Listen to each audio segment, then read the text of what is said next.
رکھا ہوا ہے، یہ کائنات میں کسی کو نہیں دی.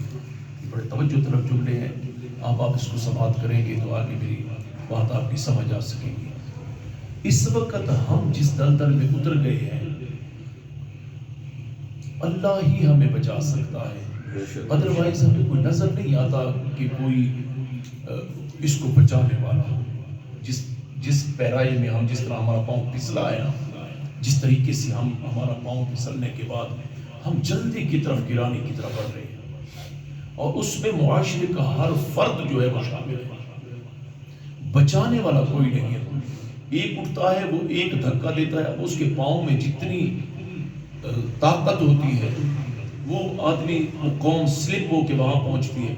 آگے ہم سمجھتے ہیں یار کوئی رسی ہمیں ملے، کوئی ہمیں ہدایت ملے، کوئی ہمیں ہادی و رہبر ملے. ہم اس کا پاؤں پکڑنے کی کوشش کرتے ہیں، وہ ہمیں اس سے بھی زیادہ کک مارتا ہے، اور انسان اس سے یہ پھسلتے پھسلتے پھسلتے ہم اس نہج پہ آ گئے ہیں کہ ہم اب حقیقت کو ایکسپٹ کرنے کے لیے تیار نہیں. یہ باتیں ذرا چند، ہم حقیقت کو، عقل مند آدمی ہوتا ہے اس میں پڑھے لکھے، اور سب سے زیادہ جو تکلیف دہ بات ہے اس میں پڑھے لکھے لوگ زیادہ انوالو ہیں. اب آپ تصور کریں ایک عالم دین نماز پڑھا کے سلام پھیر کے اس کی جیب میں موبائل ہو یہ نکال کے، گٹر سے بھی زیادہ گندگی کا بھرا ہوا، گٹر سے بھی زیادہ گندگی. اب جس مولوی صاحب کے سینے میں یہ موبائل رکھ کے وہ نماز پڑھا رہا ہے، پہلے تو یہ پوچھے کہ اس کے پیچھے نماز بھی ہوگی یا نہیں ہوگی. بات سمجھ آ رہی ہے دوستوں؟ بات کو سمجھنے کی کوشش کرنا، اس کو دوسرے پیرائے میں نہیں لینا، کیونکہ تقریریں ہم نے چھوڑ دی ہیں، ریئلی تقریر چھوڑ دی ہے.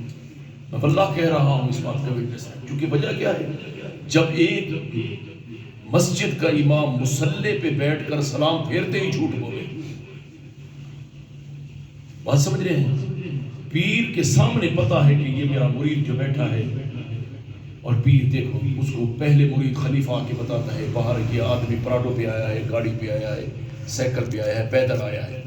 اس نے اس کو اس پروٹوکول کے ساتھ اس نے 2 کمرے الگ بنائے کہ پراڈو والے کو ادھر بٹھانا ہے، اس کے لیے یہ لوازمات لے کے آنے، جو بیچارہ معذور، جو بیچارہ مرشد کا آستانہ سمجھ کر اس کو ادھر بٹھانا ہے. بالکل سچی والی باتیں سنتے جائیں تاکہ آپ کو شاید کہ اتر جائے تیرے دل میں میری بات، کہ جہاں سچ کہنا گناہ سمجھا جائے، قوم کا ہر فرد اس کا دوست ہو، جو محلے کا سب سے بڑا جھوٹا شخص ہو اس کا ڈیرہ آباد ہو، سچے کو کوئی دور سے بھی دیکھے، دفتر کے اندر سچے کو جھاڑ پلائی جائے، وہ بندے دا پتر بڑا سانو بھی کچھ کھان دے، تو بڑا حاجی بنے تو نہیں کھانا تے یار جان دے، سانو تے لینڈ دے نا. ایمان سے سچی باتیں کر رہا ہوں خدا کی قسم.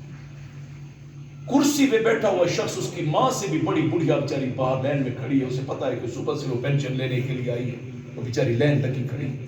وہ صبح سے آئی، پتہ نہیں اس کی کتنی مجبوریاں تھی، پتہ نہیں اس کو کتنی تکلیف تھی، پتہ نہیں کتنی. گل سمجھ آ رہی ہے نا؟ چونکہ میں چہرہ دکھاواں گا تو پھر تسی خود ناراض ہو جاؤ گے، مفتی صاحب کی طرف چل پے. میں سچی باتیں کر رہا ہوں خدا کی قسم. اس وقت ہم اس آگے نمرودی کے اندر جھونک دیے گئے ہیں کہ ہمارے دائیں بائیں آگے پیچھے آگ کی تپش فیل کر رہے ہیں، لیکن ہم خدا کی قسم سی بھی نہیں کر رہے. اس کی وجہ یہ ہے کہ سب سے زیادہ زنا سے بڑھ کے، شخص کہتا ہے میں زنا نہیں کرتا، دوسرا کہتا ہے میں شراب نہیں پیتا، تیسرا کہتا ہے کہ میں چوری نہیں کرتا. یہ سب سے 5 گناہ بڑے ہیں. زنا، شراب، اس سے بڑا ایک گناہ ہے. شراب پینے سے بڑا گناہ ہے، زنا کرنے سے بڑا گناہ ہے، چوری کرنے سے والسارقۃ فاقطعوا ایدیہم، اس سے بھی بڑا گناہ ہے. توجہ ہے میرے جملے کی جانب؟ شراب سے بڑا گناہ، زنا سے بڑا گناہ کیا ہے؟ جھوٹ بولنا. کیا ہے؟ ایسے بالکل پورا قرآن پڑھے، لعنت اللہ علی الکاذبین، لعنت اللہ علی الکاذبین، لعنت اللہ علی الکاذبین، لعنت اللہ علی الکاذبین، لعنت اللہ. اور بات سمجھ آ رہی ہے دوستو؟ 70 بار قرآن نے جھوٹ بولنے میں لعنت کی ہے، لیکن ہمارا معاشرہ جھوٹ پہ کھڑا ہے دوستو. ہمیں پتا ہے کہ یہ پانی میں، دودھ میں پانی ملا رہا ہے، ہم نے کبھی نہیں اسے روکا. ہمیں پتا ہے کہ یہ سود والے کا گھر ہے، مولوی سود کھا رہا ہے، پیر سود کھا رہا ہے، فقیر سود کھا رہا ہے، سب سود پہ لگے. سود کی ایک دمڑی کا گناہ، ایک چھوٹی سی دمڑی کتنی ہوتی ہے؟ 1 روپے کا گناہ.